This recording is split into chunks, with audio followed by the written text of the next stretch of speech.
다 함께 음악에 맞춰 기도하심으로써 2020년 송년주일 예배를 하나님 앞에 드리시겠습니다.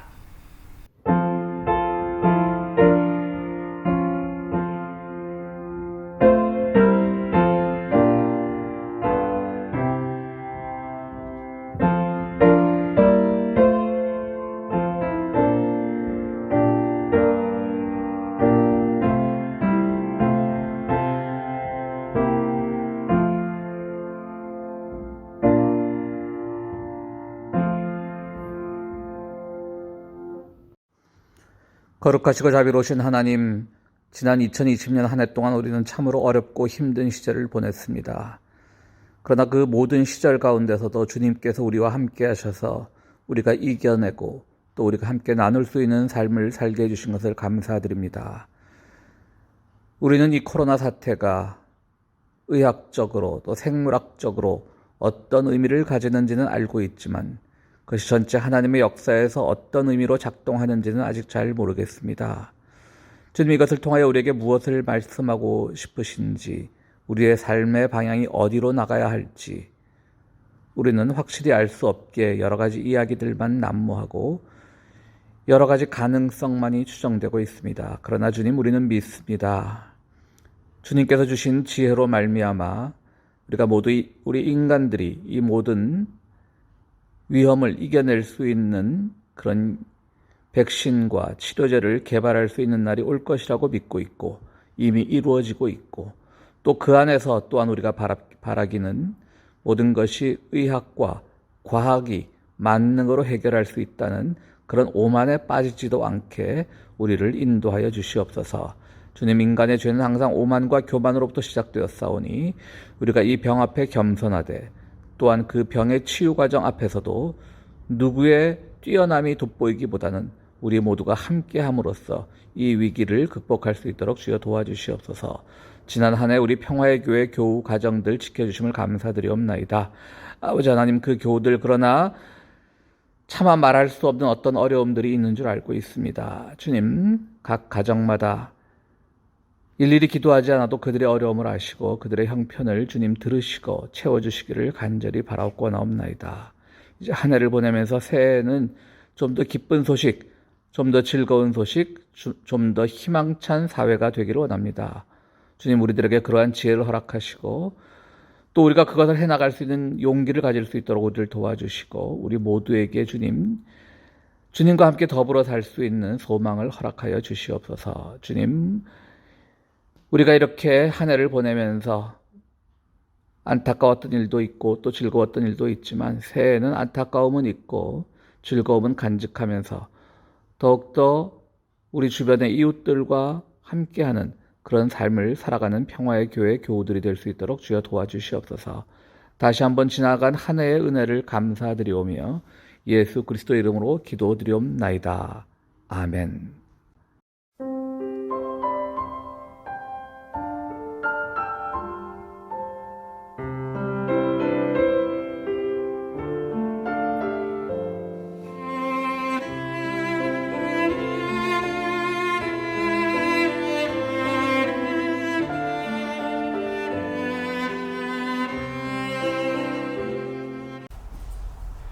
한 주간도 평안하셨습니까? 오늘 2020년 마지막 송년 주일입니다.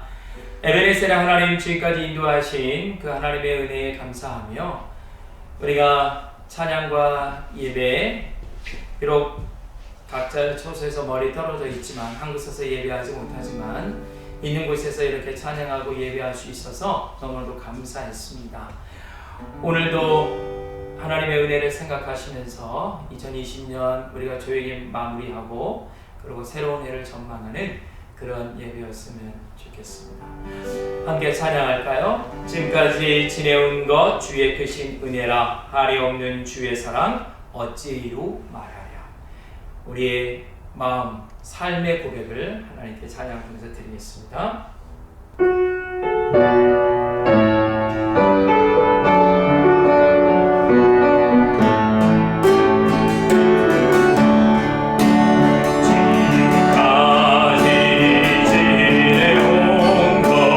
주의 크신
지금까지 지내온 것 하나님의 은혜였습니다. 그 신실하신 하나님, 지난 우리의 모든 세월을 되짚어보며 하나님은 신실하셨습니다 라고 고백하는 이 시간이었으면 좋겠습니다. 함께 찬양할까요?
주께서 높은 보좌에 찬양하겠습니다.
오늘 우리들에게 주시는 말씀은 출애굽기 13장 11절에서 22절까지의 말씀입니다. 주님께서 당신들과 당신들 조상에게 맹세하신 대로 당신들을 가나안 사람의 땅에 이르게 하셔서 그 땅을 당신들에게 주시거든. 당신들은 태를 처음 열고 나오는 모든 것을 주님께 바치십시오. 그리고 당신들이 기르는 짐승이 처음 낳는 수컷은 다 주님의 것입니다. 그러나 나귀의 맏배는 어린 양을 대신 바쳐서 대속하도록 하십시오. 그렇게 대속하지 않으려거든 그 목을 꺾으십시오. 당신들 자식들 가운데서 맏아들은 모두 대속하여야 합니다. 뒷날 당신들 아들, 딸이 당신들에게 묻기를 무엇 때문에 이런 일을 하느냐고 하거든 당신들은 아들, 딸에게 이렇게 일러주십시오. 주님께서 강한 손으로 이집트 곧 종살이 하던 집에서 우리를 이끌어내셨다. 그때 바로가 우리를 내보내지 않으려고 고집을 부렸으므로 주님께서 처음 난 것을 사람뿐만 아니라 이집트 땅에 있는 모든 처음 난 것을 죽이셨다. 그래서 나는 처음 태를 열고 나온 모든 수컷을 주님께 제물로 바쳐서 아들 가운데에서도 맏아들을 모두 대속하는 것이다. 이것을 각자의 손에 감은 표나 이마 위에 붙인 표처럼 여겨라. 이렇게 하는 것은 주님께서 강한 손으로 우리를 이집트 땅에서 이끌어내셨기 때문이다. 바로는 마침내 이스라엘 백성을 내보냈다. 그러나 그들이 블레셋 사람의 땅을 거쳐서 가는 것이 가장 가까운데도 하나님은 백성을 그 길로 인도하지 않으셨다. 그것은 하나님이 이 백성이 전쟁을 하게 되면 마음을 바꾸어서 이집트로 되돌아가지는 않을까 하고 염려하셨기 때문이다. 그래서 하나님은 이 백성을 홍해로 가는 광야길로 돌아가게 하셨다. 이스라엘 자손은 대열을 지어 이집트 땅에서 올라왔다. 모세는 요셉의 유고를 가지고 나왔다. 요셉이 이스라엘 자손에게 엄숙히 맹세까지 하게 하며 하나님이 틀림없이 너희를 찾아오실 터이니 그때 너희는 여기에서 나의 유고를 가지고 나가거라 하고 말하였기 때문이다. 그들은 숲곳을 떠나 광야 끝에 있는 에담의 장막을 쳤다. 주님께서는 그들이 밤낮으로 행군할 수 있도록 낮에는 구름 기둥으로 앞서 가시며 길을 인도하시고 밤에는 불 기둥으로 앞길을 비추어 주셨다. 낮에는 구름 기둥, 밤에는 불 기둥이 그 백성 앞을 떠나지 않았다. 아멘. 참 뭐라 경험할 수 없는 또 설명할 수 없는 시간을 보낸 지난 2020년이었습니다. 그렇게 시간을 보내면서 오늘 우리는 벌써 2020년의 마지막 주일을 맞게 되었습니다. 코로나로 예배가 중지되었을 때만 해도 이러다 몇 주 말겠지 했었는데요. 2021년에도 당분간 이 상태는 지속될 것 같아 마음이 착잡합니다. 우리의 삶도 이것 때문에 흐트러진 게 사실입니다. 우리 교우들의 삶뿐만 아니라 여러 가지로 흐트러졌겠죠. 어떤 이는 일터를 잃었을 것이고, 또 건강을 잃고, 또 우리가 사는 LA의 이웃들을 봐도 이 병으로만 벌써 만여 명이 사망을 했습니다. 이웃 오렌지 카운티까지 합치면 한 12,000명 정도 됩니다. 현재 기준으로는 아직 12,000명 조금 안 되는데요. 이렇게 우리의 많은 이웃들이 벌써 세상을 떠났습니다. 모든 것이 멈춰섰습니다. 소자본으로 운영되는 그런 중소상인들의 피해가 제일 컸고요. 또 그렇기 때문에 우리들의 서민들의 삶이 더욱더 암울하게 됐던 것은 사실입니다. 멈추면 비로소 보이는 것들이라고 하는 어느 구설수에 올랐던 스님의 책 제목도 있지만요. 지금은 멈춰선 그 지점에서 아무것도 보이지 않는 막막한 시간이라고 하소연하는 사람들도 우리 주변에는 많습니다. 한국 사람 기준으로 제2후 세대는요, 제 세대 이후는 어찌 보면 참 행복한 세대였던 것 같습니다. 일제강점기도 경험하지 않았죠. 또 한국전쟁도 경험하지 않았죠. 제 세대 기준으로는 또 월남전에 강제 징집되는 그런 일도 없었습니다. 물론 제가 아주 어릴 때 고리고개라고 하는 가난의 시절이 있긴 있었겠죠. 또 제가 청년이 되었을 때는 오랫동안 지속되던 그 한국의 독재 정권에 저항해서 또 많은 의로운 일을 하던 젊은이들이 목숨을 잃고 감옥을 가고 그랬던 비극적인 일이 없었던 것은 아니지만 보통의 사람들에게는 전쟁을 경험하고 식민지를 경험하고 죽음을 경험하고 정말 죽을 수밖에 없는 가난과 배고픔을 경험한 그런 경험이 제 이후 세대는 없었던 것 같습니다. 그런데 바로 코로나라고 하는 것이 바로 제가 경험하지 못한 그런 아픔을 주는 그런 세대의 경험이 되고 말았습니다. 그런 점에서 저희 세대는 어찌어찌 인생의 반 이상은 살았으니까 어찌어찌 이것을 넘기면 되지만 또 우리 자식 세대나 다음 세대를 생각하면 이런 코로나 같은 질병이 앞으로 더욱더 빈번하게 발생할 확률이 높다라고 하는데 우리의 생각이 암울해지는 것은 틀림없습니다. 분명 세계사적 위기의 시대라고는 우리가 말할 수 있습니다. 우리 크리스천들은 하나님 나라를 기다리는 동시에 또한 우리에게 맡겨진 역사적 책무를 해야 되는 존재이기도 합니다. 하나님의 나라는 우리가 기다리는 방식으로는 오지 않습니다. 그렇기 때문에 성경에서도 마치 도둑처럼 온다고 하지 않았습니까? 그러므로 하나님의 나라의 임재는 하나님의 나라가 언제 오고 어떻게 올 것인가는 그분께 맡겨두고요. 오늘날 우리가 경험하는 이런 코로나 전국을 말세적 징조라고 생각하기보다는 그 안에서 우리에게 주어진 책무가 무엇인가를 먼저 생각하는 것이 필요하다고 저는 생각하고 있습니다. 1차 대전 중에 발생한 스페인 독감으로 통계마다 조금씩은 다르지만 한 5천만 명이 죽었다고 하지 않습니까? 참 지금의 코로나와는 비교가 되지 않죠. 물론 지금의 방역 상태와 그때의 방역 상태를 비교할 수는 없겠지만요. 그때가 더욱 열악했으니까 더 많은 피해자를 낳았을 겁니다.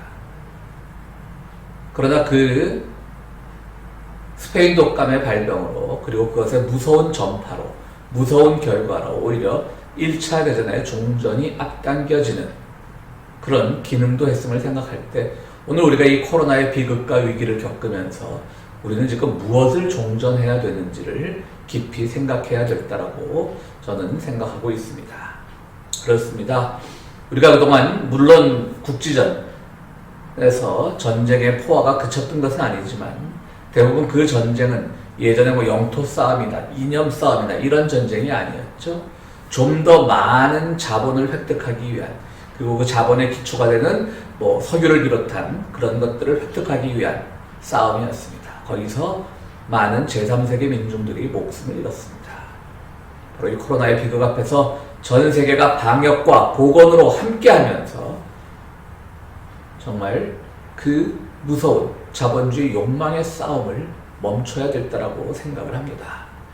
만약에 코로나가 잘 마무리되어서 또 우리가 자본주의적 욕망에서 헤어나올 수 있는 결과가 나온다면 코로나가 가진 순기능이라고 할 수 있을 것입니다. 경제적 성장이 최고라고 생각하며 달려왔던 우리의 인생들을 돌아보면 또 우리의 세계를 돌아보면 분명히 이것을 우리가 어떤 하나의 기회로 바꾸는 우리의 하나의 성찰로 바꾸는 좀 더 나은 미래로 나갈 수 있는 희망으로 바꾸는 계기가 될 수 있지 않을까 그런 희망을 가져봅니다. 그것이 우리에게 주어진 사명입니다. 이우위직이라는 말이 있습니다. 여기서 이는 어조사 이자가 되겠죠. 우는 우회하다, 디투어한다는 그 우회합니다. 그러니까 우회함으로써 직진한다.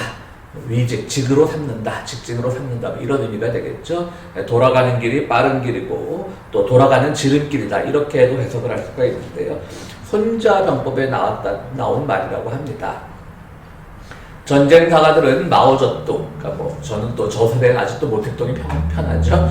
모택동, 마오쩌둥에 의한 그 대장정이 있지 않습니까? 그 장개석 정부에 쫓겨서 정말 긴 거리를 중국 땅이 좀 넓습니까? 그 긴 거리를 도망하면서 그 포위망을 뚫고 도망하면서 그때는 세계가 모두 장개석의 승리라고 봤죠. 도망하면서 그들은 산골로 다니면서 결국은 장정에 성공을 하고 그들의 혁명을 성공시켰습니다.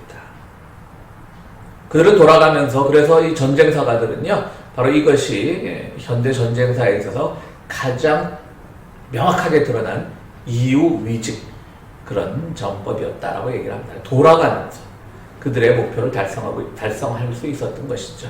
물론 우리 기독교인들의 입장에서 봤을 때 그냥 보수적인 기독교인 보면 공산당은 정말 나쁜 것이지만요. 그러나 당시 민중들의 참상을 고려하면 그 모 대통령 홍군, 붉은 홍자를 쓰죠. 홍군에 대한 민중들의 지지는 아주 대단했다고 생각을 하죠. 역사로 전해지고 있죠.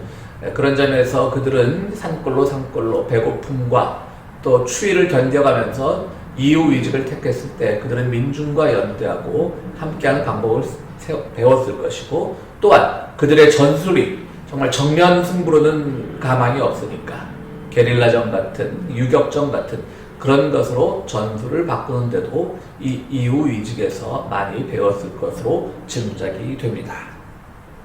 1934년 35년에 이른 그 긴 거의 2년여 기간 동안 행했던 그 장전이 바로 이후위직의 좋은 예라고 생각을 합니다. 우리는 지금 이후위직의 시대에 있습니다. 지난 한 해 우리는 돌아가다가 지쳐서 멈추어 서기도 하고, 그 멈추어 서면서 우리는 절망하기도 했습니다. 그러나 그럴 때일수록 우리가 의지할 분은 하나님밖에 없습니다. 지금은 막힌 길 앞에 서 있는 것이 아니라 돌아가는 길로 인도하시는 하나님의 음성을 들어야 합니다.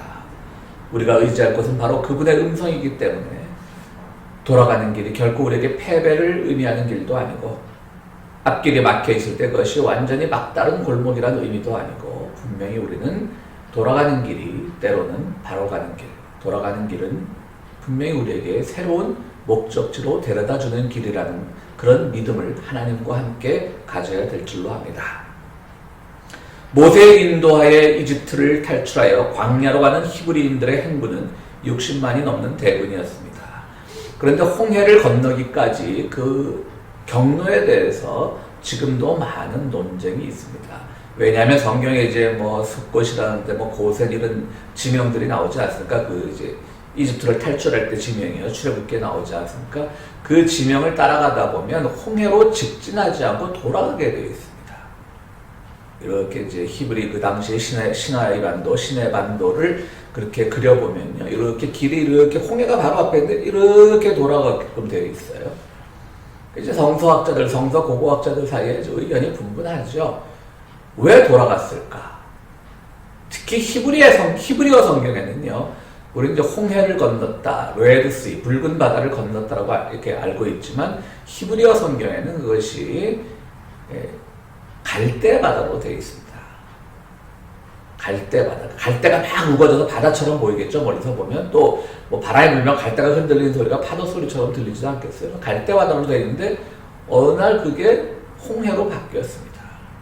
여러 설들이 존재합니다. 뭐냐면 히브리어 성경을 헬라어로 옮길 때 실수로 해서 갈대 바다에서 홍해 바다가 됐다는 설도 있고, 또 뭐 다른 여러 가지 이유들도 많이 있습니다. 또 영어 성경에서 갈대, reed, R-E-E-D를 누가 번역자가 존으라고 실수해서 이자 하나를 뺐다. 그래서 레드시가 됐다. 이렇게 말하는 사람도 있는데요.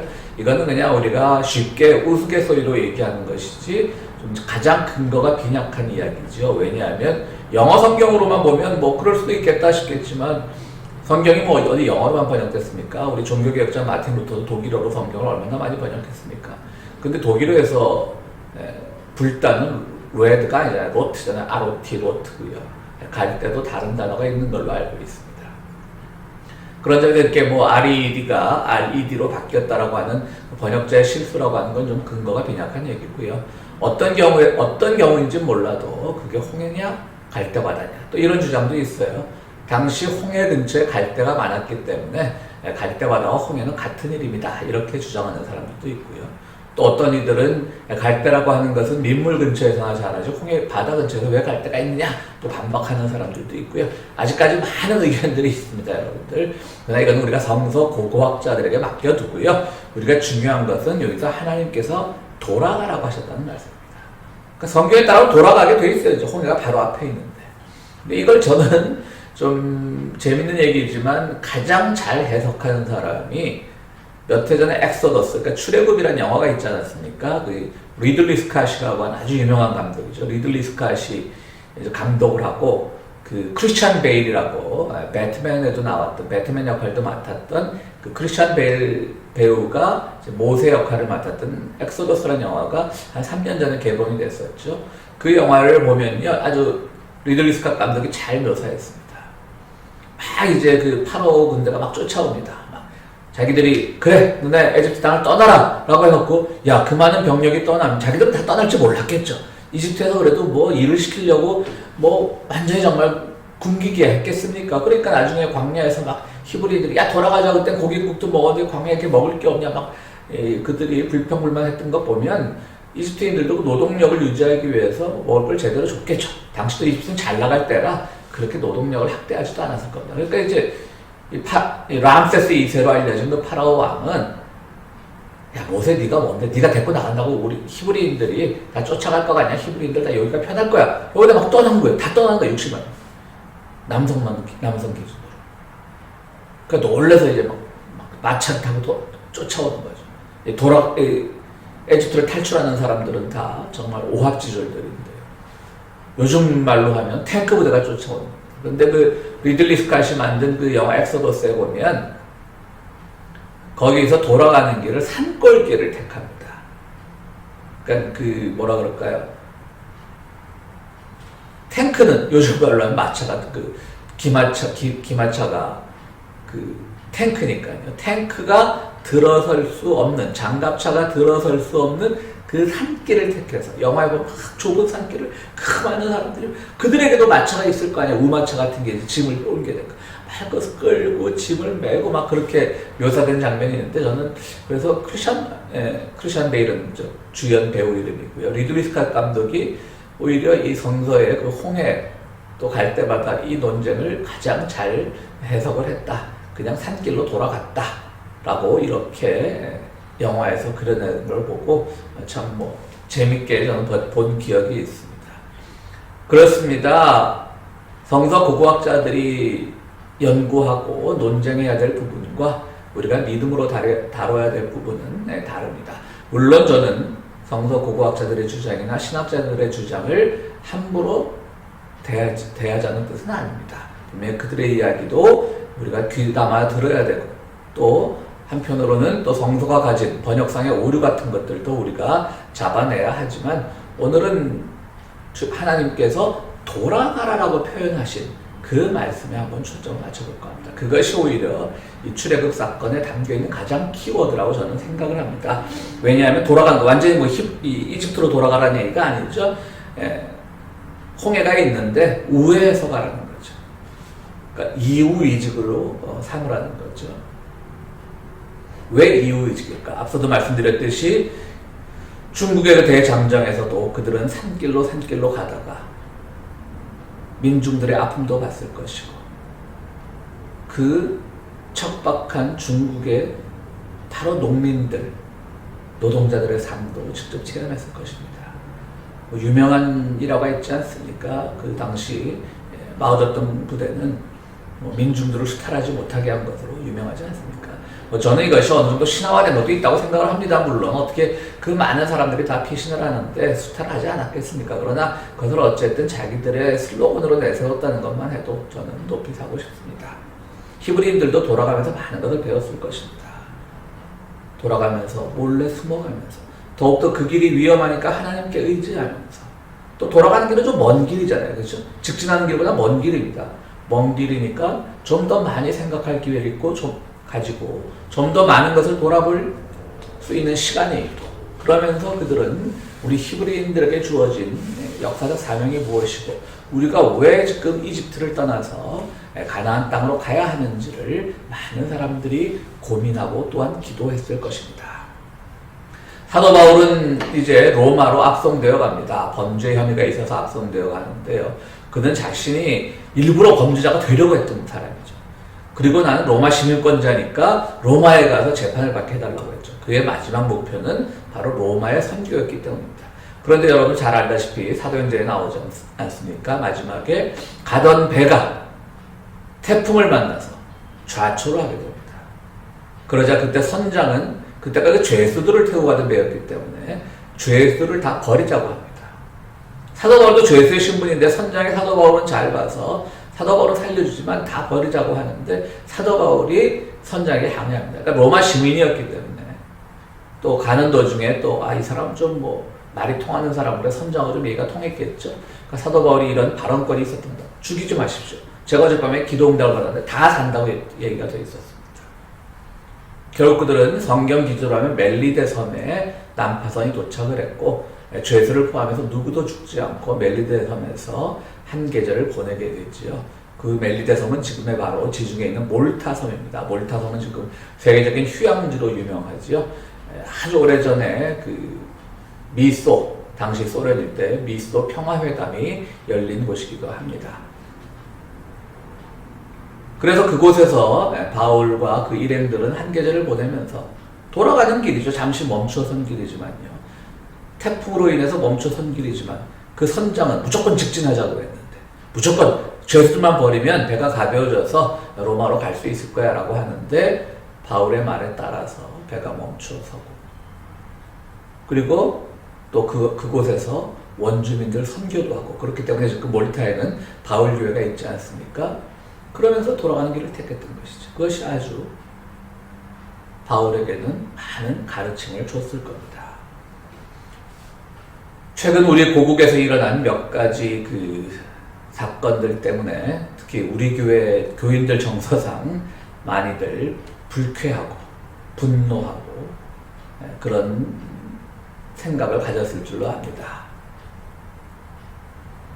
법이라는 것이 사도 바울이 그런 점에서 요즘 현대 법철학자들에게 자꾸 인용되는 이유는요. 법이라고 하는 것은 결국 어떤 기득권자에 의해서 움직일 수밖에 없는 것이라고 하는 생각을 사도 바울은 이미 갖고 있었어요.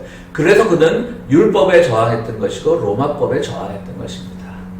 그렇기 때문에 현대 법철학자들이 특별히 진보 계열의 법철학자들이 사도 바울을 자주 인용을 하는데요. 바로 사도 바울도 그렇게 했듯이 우리는 정말 이 법이 정치 위에 있고 법의 횡포가 지금은 민중들에게까지 그것이 미치지 않고 뭐 어떤 일종의 권력 투쟁의 형태로 나타나지만 그렇게 법이 모든 것에 맞는 키처럼 적용되는 사회는 결코 좋은 사회는 아닙니다. 그런 점에서 이제 우리 교인들의 정서들을 고려해 볼 때 많이들 불편하셨을 주간으로 아는데요. 저는 상대적으로 좀 그런 점에 대해서 덤덤합니다. 물론 이것이 옳지 않은 방향으로 가고 있다라고 생각을 하는데 우리는 잠시 돌아가면서 무조건 개혁을 하고 해야 할까 이런 것이 아니라 돌아가면서 그 개혁이란 이름에 소외된 또 민중들은 없는지 가난한 이들은 없는지 그 개혁이란 이름 때문에 또 우리가 놓치고 있고 소홀히 하고 있는 것은 없는지를 한번 생각해 보면서 돌아갈 수 있는 기회라는 점에서는 저는 뭐 긍정적이라고는 할 수 없겠지만 희망을 잃지 않고 있습니다. 돌아가는 길은 있어도 못 가는 길은 없기 때문입니다. 옳다고 생각하면 돌아갈지언정 그것이 반드시 좋은 그리고 올바른 목적지에 우리를 데려다 줄 것이기 때문입니다. 그런 점에서 뭐 페이스북 같은 거 보면 특히 우리 교인들 페이스북 어카운트 가지신 분들의 그 자기 표현을 보면 많이 분노하고 그러시는데 뭐 그 분노도 물론 당연히 필요하지만요. 그것이 꼭 우리에게 절망은 아니다라는 생각을 해봅니다. 저는 여기서 토마스 아퀴나스 중세 철학자고 신학자죠. 토마스 아퀴나스의 기도문 하나를 소개할까 합니다. 주님, 우리가 당신께 가는 길이 안전하고 올바르고 아름답기를 기도합니다. 그 길의 끝에서 여정의 완성이신 당신을 뵙기 원합니다. 기쁨과 슬픔이 우리의 걸음을 막지 않게 하소서. 기쁠 때는 감사의 노래를 부르며 걸어가고 슬플 때는 천천히 인내하며 걷게 하소서. 기쁨에 취하지 않게 하시고 슬픔에 절망하지 않게 하소서. 얼마나 아름다운 기도문입니까? 우리가 가는 길 때로는 절망스러운 길도 있고요. 그러나 때로는 또 기쁜 길도 있죠. 그러나 기쁨에 취하지 않고 절망에 슬픔에 절망하지 않고 그런 길을 가는 것. 그 아름다운 길. 우리가 돌아가는 길에 서 있을지언정 아름다운 길로 만드시는 것은 예수님이시라는 그 믿음을 꼭 간직하시길 바랍니다. 예수님은 죽은 나사로를 살리신 일이 있죠. 죽은 나사로는 바로 마르다와 마리아의 자매, 남매들입니다. 그러니까 삼남매죠. 그런데 오라버니가 죽었습니다. 예수님께 다른 지역에서 선교하고 있던 예수님께 전가를 보냅니다. 내 오라비가 죽었으니 와서 살려주십시오. 처음에는 뭐 중병이 걸렸을 때죠. 완전히 그 전갈이 갔을 때는요. 그런데 여러분 잘 아시잖아요. 주님 직접 가지 않습니다. 그 마리아와 마르다 그 나사로는 예수님과 아주 절친한 관계였다고 성경은 자세히 설명하고 있습니다. 그러니까 정말 예수님 찬스를 쓸 수 있는 거죠. 예수님은 어디에 계시든 간에 내가 오라면 오시는 분이야. 그걸 좀 의시되고도 싶었을 것이고요. 마리아와 마르다. 그리고 그분은 그렇게 해야 되고 우리가 그분께 한 게 있는데 그렇게 안 하면 그거는 뭐 의리가 없는 일이지. 뭐 그런 생각도 했을 거라고요. 마르다와 마리아는. 근데 주님 직접 가시지 않잖아요. 오히려 다른 곳에 가서 선교하시다가 갔는데 그때는 이미 죽었으니까 마리아와 마르다는 막 예수님이 그들의 마을에 도착했을 때 막 분노하죠. 왜 지금 오셨냐고. 오라비 이미 죽었다. 그러니까 예수님이 살려내지 않으셨습니까? 왜 예수님 그때 돌아갔을까요? 몇 가지 이유가 있겠죠. 예수님에게 주어진 사역이 있는데 예수님은 어떤 특정 인맥이나 특정 친소 관계로 이끌리는 분이 아니시라는 걸 보여주고 싶었을 것이고요. 또 하나는 그래 내가 살려줄게. 야 일어나라. 야 나서라. 이래서 일어나고 또 죽음에서 깨어난다면 예수님은 그냥 어떤 마술사적 기능만 가지신 분들은 오해하기가 쉬워요. 그렇게 오해할 수 있어요. 그러니까 주님은 여러 가지를 고려하신 것이죠. 그리고 주님은 또 가서 살려주실 마음, 그런 어떤 응답을 받았거나 그런 계시가 있었겠죠. 성경에 그런 건 자세히 나와 있지 않지만. 그래서 천천히 가신 겁니다. 바로 돌아가는 길이 지혜입니다. 마리아와 마르다 입장에서도 결국은 막힌 길이라고 생각했죠. 결국은 못 가는 길이라고 생각했지만 그 무덤 앞에서 나사로는 걸어 나오게 됐습니다. 천천히 돌아서서 걸어 나온 것입니다. 그것이 신앙인들이 예수님께 배워야 할 여정입니다. 우리 평화의 교회 교인들 지난 한 해 돌아서서 가시느라고 많이 힘드셨을 줄로 압니다. 그러나 우리는 마침내 이 자리에 와 있습니다. 물론 지금 서 있는 우리의 이 자리가 아프기도 하고 두렵기도 하고 또 힘들기도 하지만 주님께서 인도하심을 믿고 또 인도하셨음을 믿고 앞으로도 여러분들 잘 이겨내는 우리 교인들이 되시기를 바랍니다. 우리가 돌아가는 길에도 주님은 함께 계셨습니다. 힘들었지만 그 길이 주님과 함께였기 때문에 아름다운 길이었음을 고백하는 여러분들이 되시기를 간절히 바랍니다. 기도하시겠습니다. 고마우시고 감사하신 하나님, 오늘 우리가 가는 길 직진할 수 없어서 때로는 돌아가는 길이어서 마음 아프고 마음에 조바심이 나고 때로는 두려움이 있을 때가 있습니다. 그러나 우리의 돌아가는 길 위에 그것이 진정으로 아름다운 길이 되기 위해서는 주님과 함께 가는 길이 될 수 있도록 도와주시옵소서. 주님의 평화의 길을 배우고 정의의 길을 배우고 주님의 연대의 길을 배우고 주님께서 항상 낮은 자들과 함께 하셨다라고 하는 그런 길을 배울 때 우리에게 막혀있는 이 길들이 막힌 길이 아니고 못 가는 길이 아니라 돌아가는 길이라는 것을, 더 많은 기도와 성찰의 기회를 주시는 돌아가는 길이라는 것을 우리가 깨달을 수 있도록 도와주시옵소서.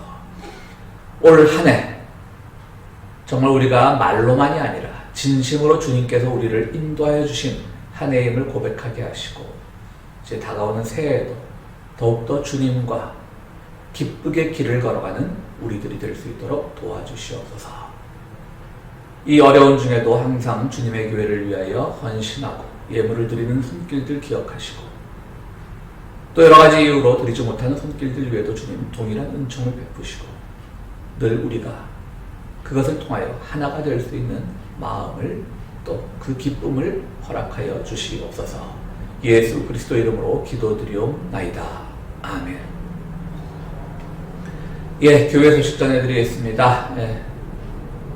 1년이 참 이렇게 허무하다고 할까요? 허무하다 그러면 안 되죠. 제가 설교 그렇게 안 해놓고 죄송합니다. 어쨌든 하나님과 함께하는 아름다운, 정말 말로 참 하기 어렵지만 우리가 아름다운 길이었음을 고백하는 지난 한 해가 되었으면 좋겠습니다. 여러분들 늘 힘내시고요. 또 기쁘게 살아가시고, 또 새해에는 정말 이 지긋지긋한 코로나가 종식되어서 우리가 코로나로부터 좋은 어떤 반면 교사의 경험들만 얻고, 그것을 통해서 우리가 더욱더 힘차게 새해를 살아가는 그런 기회가 왔으면 좋겠습니다. 그 일을 위해서도 여러분들 늘 기도하시고요. 또 잘 행복하게 여러분들의 삶을 꾸려나가시기를 바랍니다. 함께 기도하시겠습니다. 이제는 우리의 진리의 길이 되신 우리 주 예수 그리스도의 은혜와 우리 세상 살아갈 때 늘 베푸시는 하나님의 참 좋으신 사랑과 성령의 감화 감동하심이, 돌아가는 길은 있어도 못 가는 길은 없다는 그 참으로 평범한 진리와 함께 주님의 인도하심을 간구하는 우리 모든 교우들 위해 지금으로부터 영원토록 함께 하시기를 축원하옵나이다. 아멘.